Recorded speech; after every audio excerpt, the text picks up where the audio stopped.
Hey, everyone. Welcome, welcome. I am here to take your questions. So just wait for some people to get on. And if there's no questions, we can knock off early. We have people. All right, perfect. So right there in the comments, go ahead. What are your questions for me? Whether it be singing, anything about the voice, how the voice works, voice teaching, you can just go ahead and ask me. One of the things I've noticed coming up quite a bit is singers, particularly high-voiced singers, female singers, moving from classical music to, oh boy, hey, Aspis. Let me see. Arguing with someone who defines belt as carrying up chest register to C5, everything else is mixed, claims it's therefore per definition always unhealthy / yelling. Thoughts? Yeah, I don't agree with that. So, first of all, what is belt? So, belt is not an either or situation. You don't have just one specific sound that is belt and everything else is mixed. However, if you want to define it as pulling up chest register, my question is, how are they defining chest? Are they keeping a thicker vocal fold mechanism? Are they allowing the vocal folds to thin? Because that's going to make a difference. And then acoustically, are they aligning? So essentially that it's that first resonance that's being very dominant with a second harmonic. For people that aren't voice teachers, it's basically the resonance is hanging on, that this lower resonance is hanging on to the pitch and it's going too high. And so you're going to widen the mouth, you're going to hike the larynx in order to do that. But even if you keep this acoustic configuration, right? So it's essentially like yelling. You can do it where you don't overload the vocal folds. It's harder to do.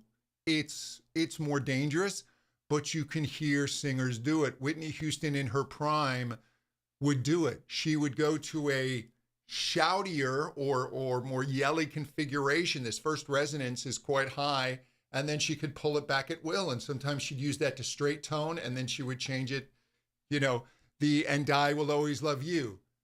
And I, right? So she'd hold that and that was very wide. People could say that was shouty. And then she'd flip to the E, and then she'd go more to an that's a more balanced belt. So you're arguing with somebody that's kind of caught in older school thinking. My guess is they probably primarily teach classical music, and there's still a little bit of this back and forth battle. I will say that when somebody moves from classical singing to contemporary, one of the things that I see is they sometimes want to throw out all of their classical training. And I also think that's a mistake. There's so much good stuff that they have from their classical singing. It's being able to use what they already know how to do in just a more contemporary way, a different acoustical tuning. There's going to be likely the vocal folds are going to stay closed longer against the airflow, creating a stronger sound wave. They're going to tune the valve brighter. But it's interesting that battle is still occurring. Are there more ways than just raising the larynx to track up F1? So that question is basically this first resonance, this resonance of the vocal tract that raises, right? It's very important, our lower notes, and as we go higher, it can actually start to be a little bit shouty. And so when we do that, sorry, I'm just double checking my settings here. All right. So when we do that, we tend to feel the larynx get high. But there are actually two primary ways of changing that first resonance. The first is the constriction at the throat closer to the vocal folds. And the second primary way is dropping the jaw and widening the lips. And both of those together will raise that first resonance. I'm not sure the upper throat narrowing, I think that affects F1. I'll actually have to double check that. Because I haven't seen that in the literature, what we're talking about, this thing called perturbation theory. It's of no matter. But I would think, yes, it does. I mean, you can play around with Voce Vista or some of these analytic software. But essentially, it's the throat. It's also the mouth. But you know what? This instrument is so complex that there are likely other ways. I mean, everything's affecting everything. So even the raising of the velum and just different tensions within the vocal tract are going to change those. So I really resist putting a hard fast, this is the only way it happens. Now, when somebody's belting, in general, they are going to have a higher first resonance than if they're singing classical, especially in higher voice types. Because in classical music, you're dealing with voices that are classified, soprano, mezzo-soprano, etc. That first resonance stays rather low compared to belters. And on the extremes, yes, it needs to start coming up in order to reinforce the pitch that we're singing. But yeah, I wouldn't say that there's only one way to raise that first resonance. Polyphonic singing. How can one person sing different notes at the same time? So it's not something I can do. I can occasionally get near the effect. No, I can't do it today. But if you play with an R sound,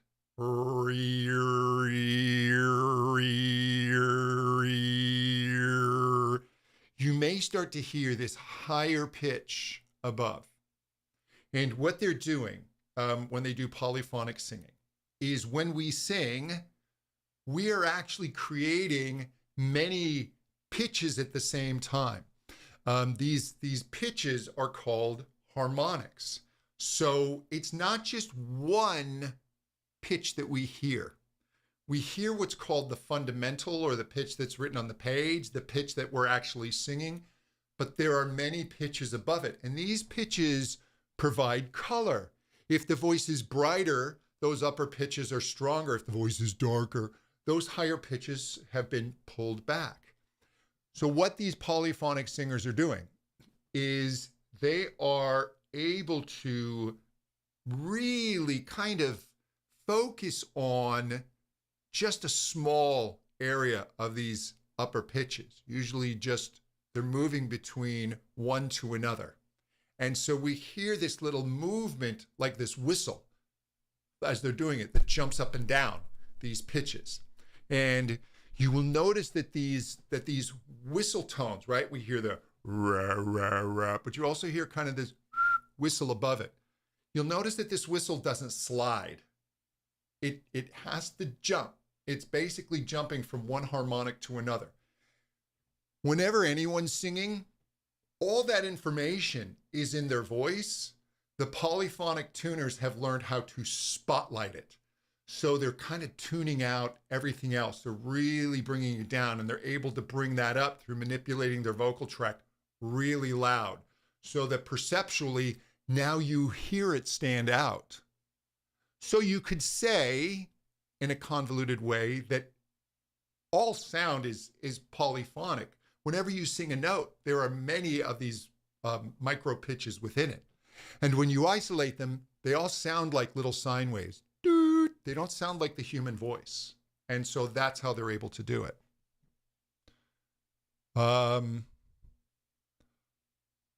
Are the vocal exercises the same for voiceover, cartoon voice acting as they are for singing? Just getting ready for a project coming up. Mary, the answer is yes-ish. So you want as a voice actor, you want vocal health, you want flexibility, you certainly want the voice warmed up, you obviously care and health is the same as for singing. You really have to take care of your voice, but you're also going to employ more extremes than typical singing. There are singers that do more extreme singing, but just doing very, very simple things. A lot of what you're doing as a voice actor is you are manipulating the vocal tract to do different tuning. So just like these polyphonic singers where they're tuning to isolate, you're going to tune the vocal tract to bring out different qualities of the voice. The classic ones are, and a personal favorite, Patrick and SpongeBob. So Patrick, what the voice actor is doing, Bill Fagerbeck, I believe, is he drops his larynx, creating a longer vocal tract. Hey, SpongeBob. And then what the SpongeBob voice actor is doing is he is really constricting in the upper throat, and he's bringing the larynx up. He's not squeezing the vocal folds, but within his throat, he's creating these narrowings. Hey, Patrick. So he gets those really high, bright sounds. So all of these, and those are two extremes. So as you're doing as a voice actor, you'll probably have to get into distortions. I'm not the expert in distortion, but what I do know is you don't want to do it by squeezing at the vocal folds. There are experts in distortion, Jamie Vendera, Melissa Cross. And as you find it, some people, they kind of get you in with these, oh man, that kind of exaggerated, hey, and you can start to rattle other parts of your voice that aren't the vocal folds. And also, if you have to shout in voice acting, just be careful. If you're going really wide, hey, that can be a little more stressful. So what you want to do is just keep that vowel a little more rounded. Hey, rather than hey. That's more stressful on the vocal folds. Stay well hydrated. I would get one of these, mesh nebulizer that you fill with a saline solution, and it creates this nice saline-filled mist. This will stick on your vocal folds. I utilize straws. They have these great things. It's with a cup and a straw. This is voicestraw.com. That little bit of feedback, that resistance helps keep the vocal folds from becoming inflamed. I notice my larynx bobbing up and down slightly with my vibrato. Totally fine. Totally fine. It is, so a vibrato is essentially a tremor. The body has tremors. We have tremors in our body. And I've talked about this before. My voice, and I have to work it every day, but my voice I have an essential voice tremor. And it's benign. It's not tied to anything. They don't know what causes it. But I have to be very careful or my voice will start to tremor. So, what you don't want is the larynx, right? That you're trying to force the vibrato from anything. Vibrato is a little tied more into emotion. If somebody's having trouble finding vibrato, I just have them feel like they're going to start crying in that little shake. Do it on a light sound. And you can start to feel that tremor. And as soon as you start to feel yourself, nope, you're trying to create it. Just feel the tremor. Sometimes it helps, a little bit of signaling, right? Using body motion is incredibly helpful. And studies show that this works. So by looking at your hand, doing things, if you're feeling tension at your vocal cords, just doing this with your hand. If you're feeling just cueing yourself to not stress there. As you're singing higher, if you feel yourself pulling up, sometimes bending over or having your hands move out horizontally Sometimes if you're feeling yourself get locked up, you're not reaching the pitch, right? Sometimes just doing that motion up can be helpful. Had a vocalist at the spa singing and then whistling another pitch on top at the same time. That was very interesting. Yeah. That'll happen. Don't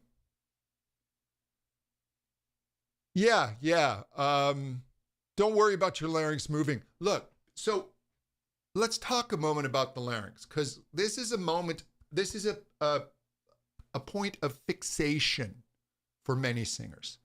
And they get caught in this, how high should my larynx be? And there is no single answer to this. You don't want a high or low larynx. What you want is a tuned larynx, a larynx under your control.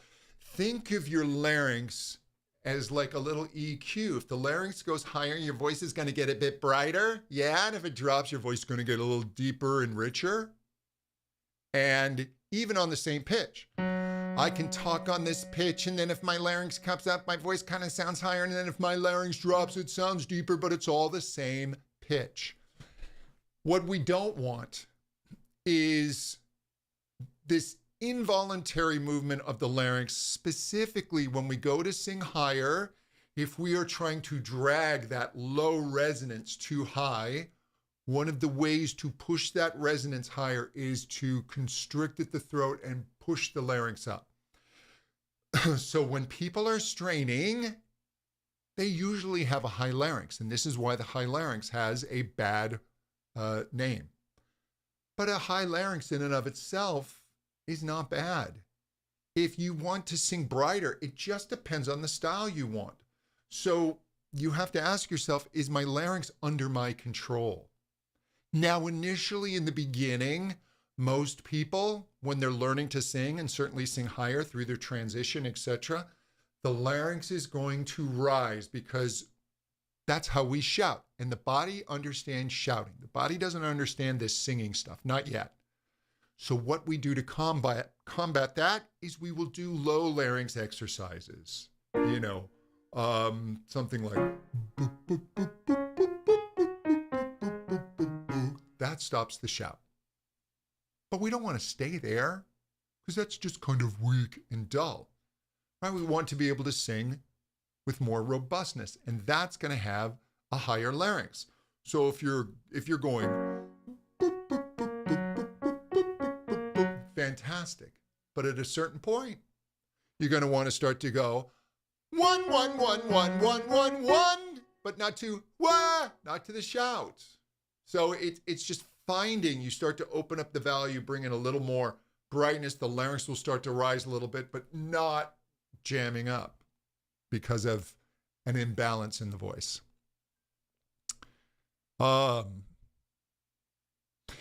So let me make sure I'm getting this.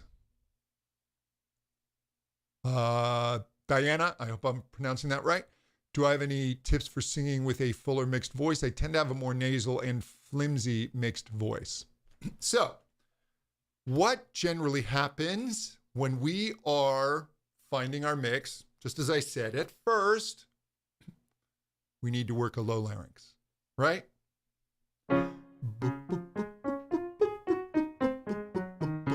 Great. But then often the next step is to add a little bit more chord closure, a little bit more bite in the sound, a little more bit high frequencies, but the voice isn't ready yet for the full coordination of mix. That's a little bit trickier. So we now go to another exaggeration. That really bratty, thin sound. And people go, okay, well, that's got a little more energy than the boop, boop, boop, boop, boop. But now it's this nasal sounding thin. I'm not wild about that either. So what you want to start doing is finding the midpoint between boop, boop, boop, boop, and ning, ning, ning, ning. There is a place between the two. And so what I recommend doing, once you've got the larynx under control, that you're able to get the higher notes without it wanting to rise without your control, Then we go to the little bratty neigh. So we've got the little we can start to open, or what we can start to do is drop the larynx bit by bit. Okay. Well, there's a little bit more, and that starts to step you into the mix. 1, 1, 1, 1. And so each little bit, right? But we don't go back to the we don't go back to the yell. So don't think that you're going to suddenly land there all at once. Do the low larynx, then do the little twangy, and then start working with some more what I call finish sounds. So it's kind of the combo between the two. Don't rush it. See how that goes. Then come back. If the larynx is you're feeling tension, go back to the dopey, right? And then go back to that little edge to bring some more energy in it. And then go back to the slightly more finish. I recommend starting on B, then going to G, then going to G. Watch the G's not too hard. You don't want G, G. It's just let the tongue flick off your soft palate. G, G, G. Just to give a little more resistance and to help the vocal folds resist the air without excess muscle.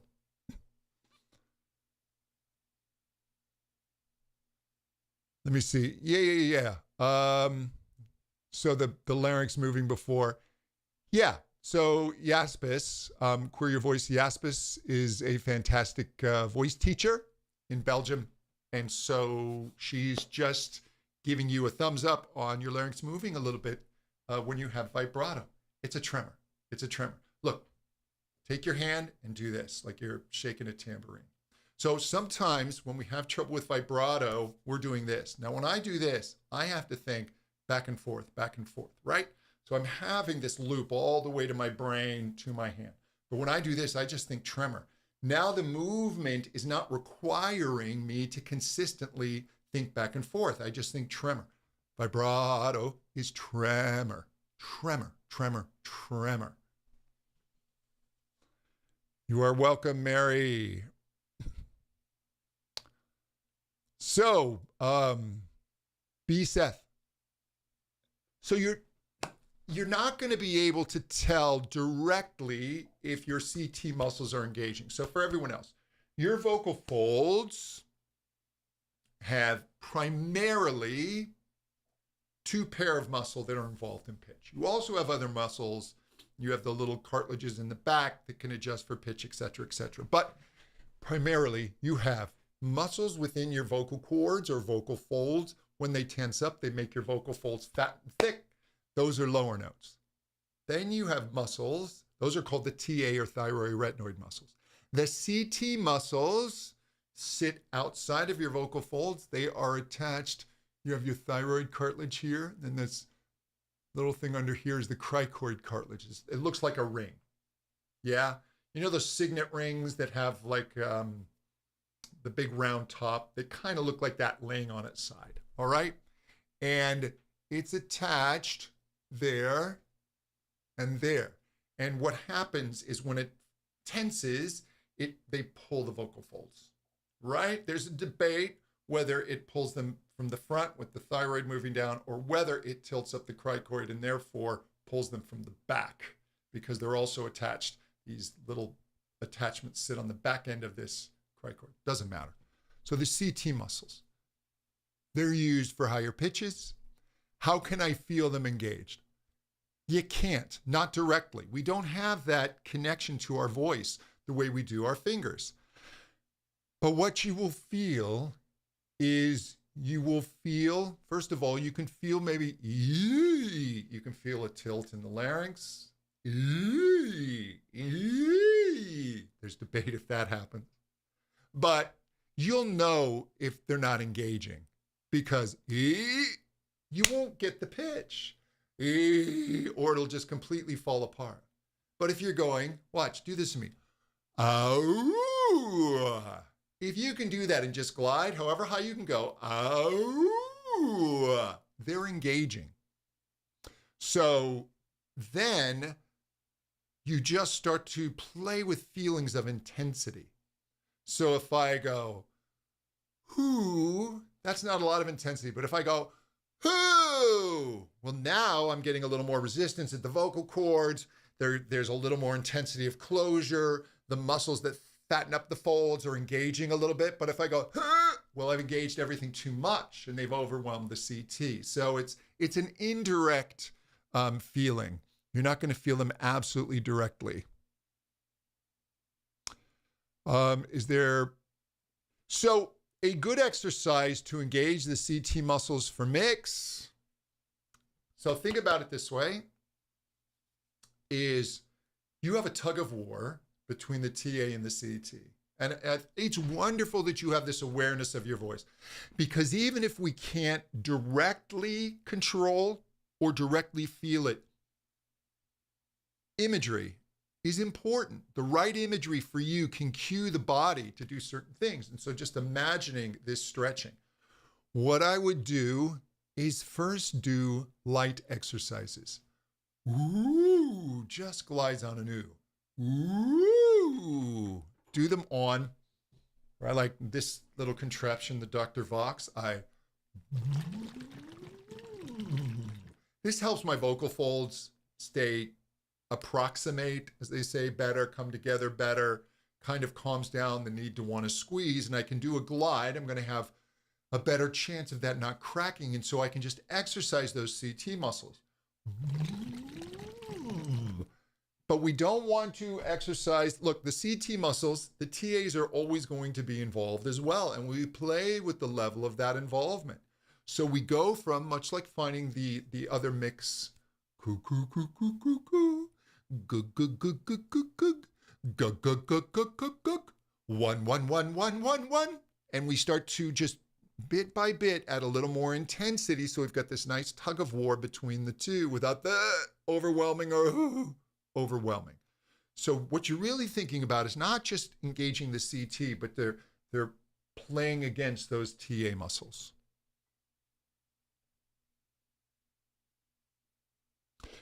So Theodore 13, is having a connected voice the same as being balanced through the registers, or they mean two different things? So this connected voice is interesting because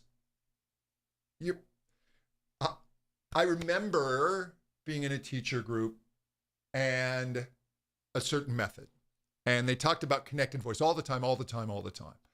And then one day they said, but wait, the vocal folds are always connected because they connect at the front, right? And they open at the back. So now we're not going to say connected anymore because it's always connected. Well, I view connected, if I'm going to use that term, and I believe I still do. Sometimes I'm not conscious of the terms I'm throwing out because voice teachers, we use so many terms because it's words trying to describe the almost indescribable. And as singers, right, if we go into completely scientific language, we lose the most important part of everything, which is our experience of the voice. That's why I will still use chest and head. Some voice teachers argue those terms are passé, don't use them, that's fine. I understand their argument, but to me, this feeling of chest and feeling of head speaks to our experience. So this word connected to me speaks to the idea that the voice stays together. It doesn't fall apart or jam up.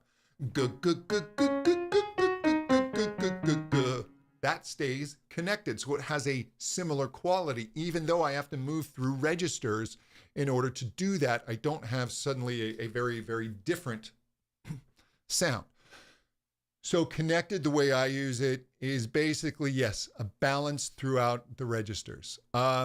It can mean two different things, but in my experience, that's usually what they're talking about. Because talking about it being physically connected, well, it makes no sense. Of course they're connected. So, yeah. Oh, yeah, I love that. So, Yaspis, you can start to find mix on yeah, and you start to imitate that alarm clock. Basically, some of these exaggerated sounds. Ken Bozeman, who's a great voice teacher, voice researcher. Um, he likes to use what he calls, the old guy's voice. Hey, hey there, what are you doing? Hey, hey, hey, and it stops the hey, hey, okay there, hey, hey.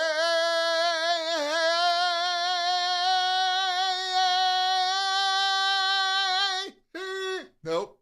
So that could be a way to start finding a way in. Tyler, how you doing, man?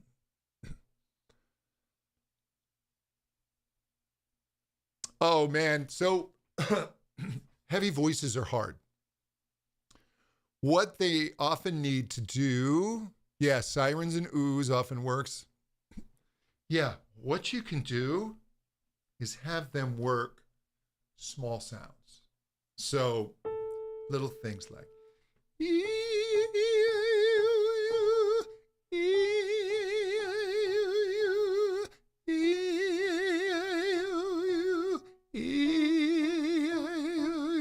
and gently come into their lower register. Now, what the voice is going to tend to want to do as it comes down is grab, right? Because those bigger voices, there's a lot of muscle and they can often power through.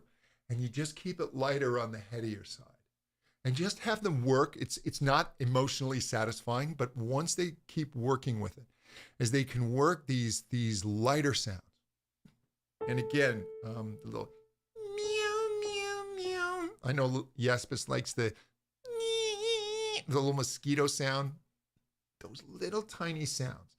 And then and also on the heavier voices, watch. So if it's a testosterone influenced voice, watch what the voice is doing around B flat 3, even lower, because the voice will feel this transition between lower and upper chest. Some people will call that the first passaggio. I think of it as a move from lower to upper chest because it's not quite mixed there yet. And so just watch what the vowels are doing, because they can tend to start to want to rather than one, one, one, one, one, one, one, one, one. And so it's a little more here rather than there. And if they start to really feel that little micro lift on that B flat 3, just below middle C, it will start to cue them in for those feelings of lift later in the voice.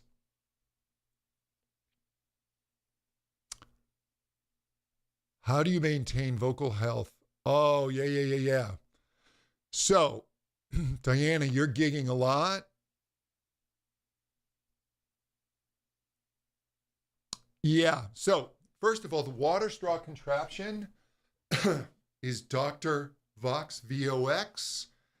This is promoted by a friend of mine, Jamie Vendera. I don't get any money off this. I actually bought mine. It's not particularly cheap. It's like $50. I mean, it's not going to break the bank. You may go, wait a minute, it's just a plastic water bottle with a silicone top. And yeah, for $50, it's a little expensive. But what it does, completely worth it. It's just the water, putting different amounts of water in it changes the resistance. Now, they also talk about you can breathe in through the other end and it'll help moisturize your voice. This, the research has shown. Get a mesh nebulizer. You can get cheap ones on Amazon, $30-40. And this one, I don't use the batteries. They have ones with rechargeable batteries. This one takes batteries. It's incredibly wasteful. It goes through it really fast. So I just keep one plugged in with the USB. You get these little vials of saline solution. They'll show that they're for nebulizers. And you just breathe this and it puts that saline solution right on your folds. And research shows that that's the best way to get moisture on your vocal folds.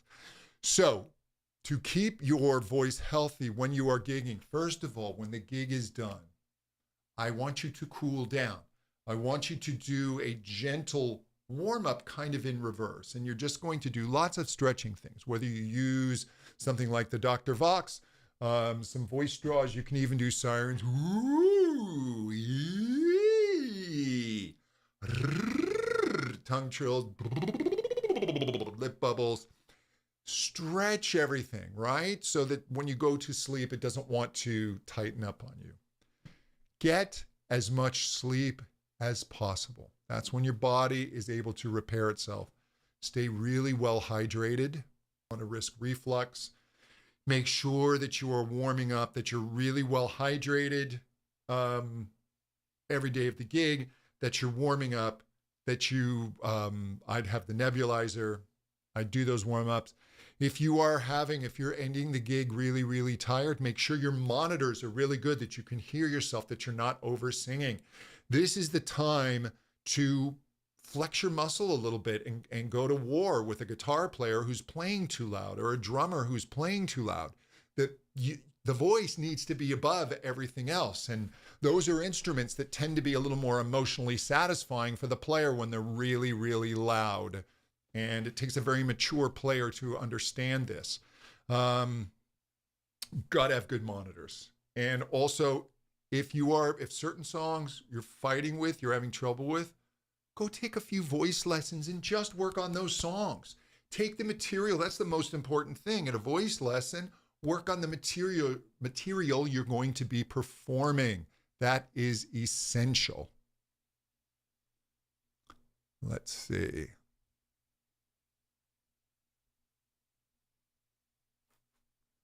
Let me see, another Dimash request. Yeah, I'm a little behind on the reactions. I need to get back to those. Yeah, not breathy, as connected as opposed to not breathy. Similar sound quality. Yeah, that's all really good, Yespis.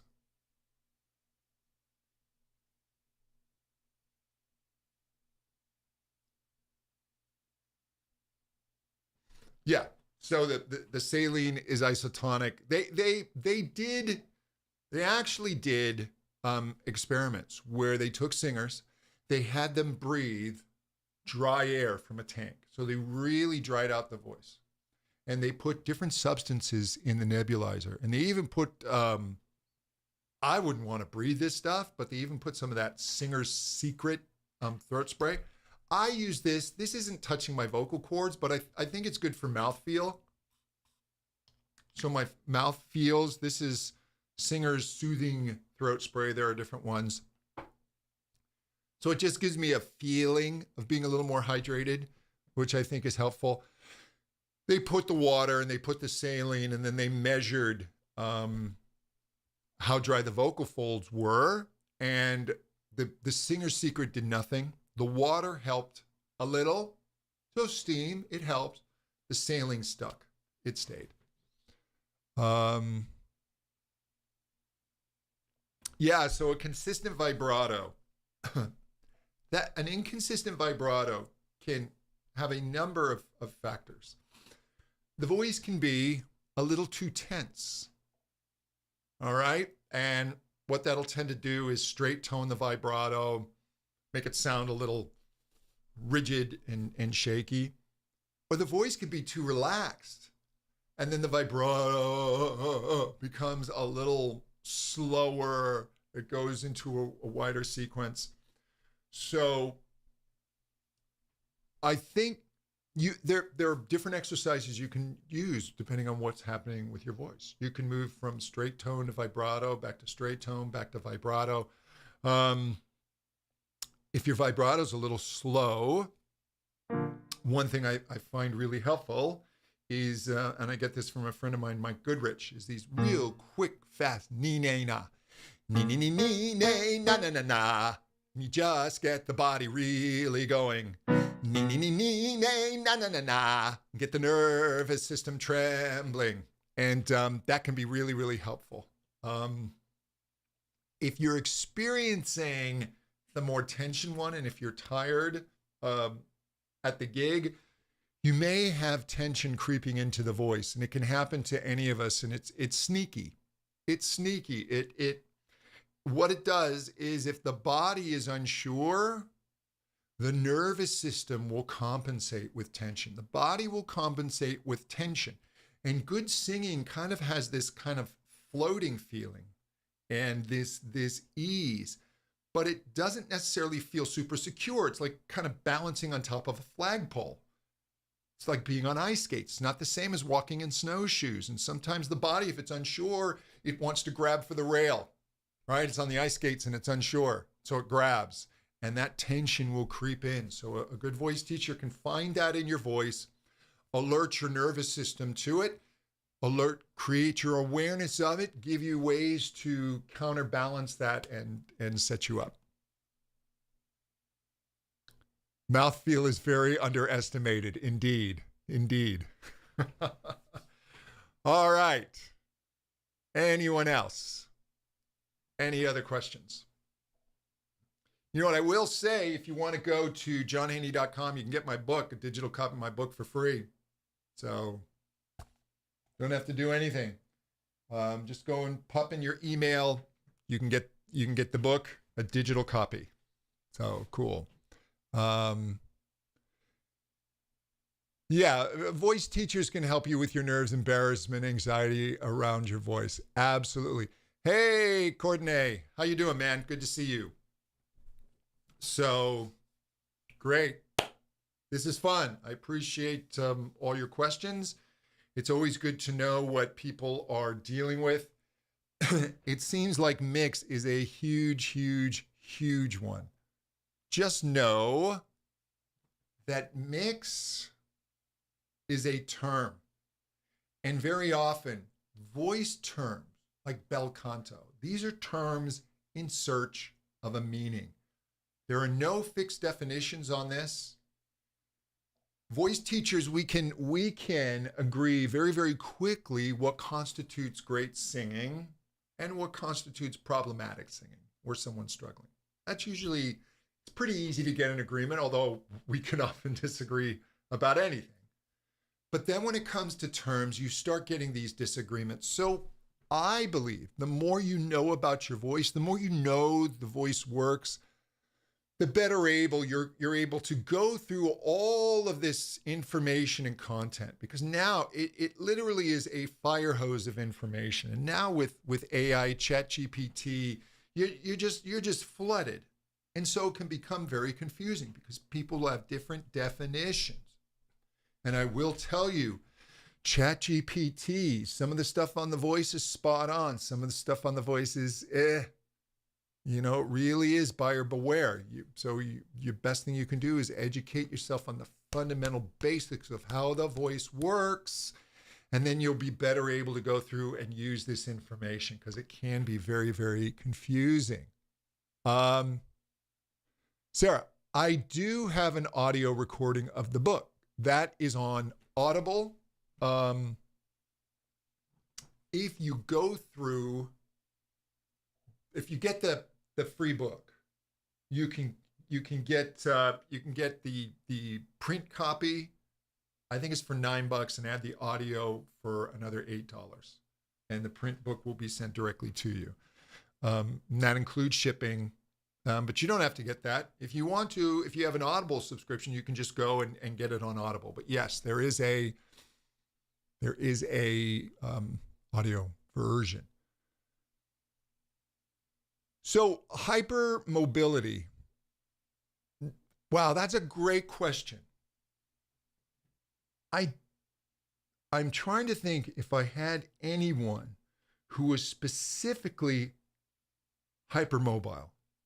And I'm going to have to, off the top of my head, say no. I mean, I've certainly had people who are a little more flexible than others. Now, here's what I understand about hypermobility in the voice, and I could be wrong, so it's been a long time since I looked at any literature about this, but my understanding in hypermobility is that the voice can, as the voice gets older, begin to experience problems in terms of stability a little earlier in the life cycle of the voice.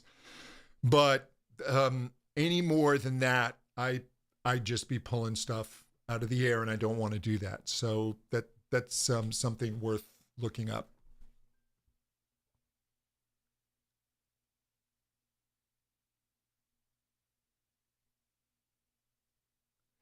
Yeah, singers with mold issues.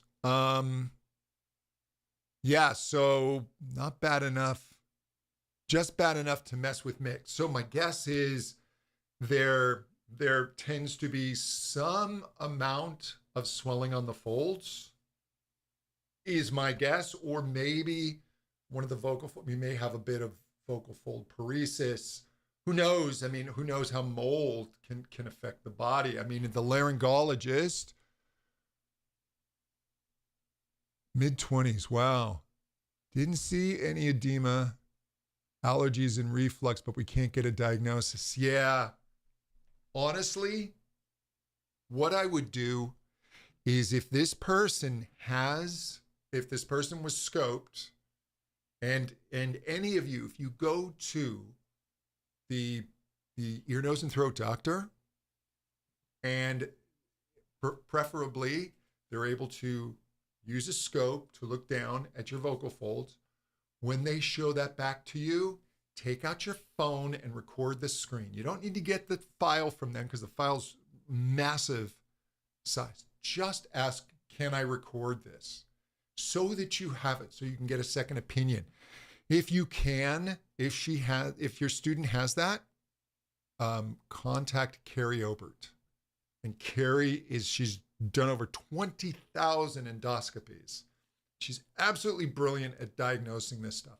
Let Carrie take a look at it, because she's fantastic with this. All right. Looks like our questions are slowing down here. Very, very good. Listen, everyone, I appreciate you coming. It's always good to know what's on your mind. I love answering these questions. Helps keep me in touch with what singers are thinking about and looking for. And so I am for sure, I'm going to plan on this at least once a week. Maybe twice a week, but I think at least once a week. So just keep checking my channel, but I'm thinking next Tuesday at the same time is going to work. Well, you can check. I may throw in one on Thursday. We'll see with my schedule. But otherwise, thank you so much, everyone, and we will talk soon.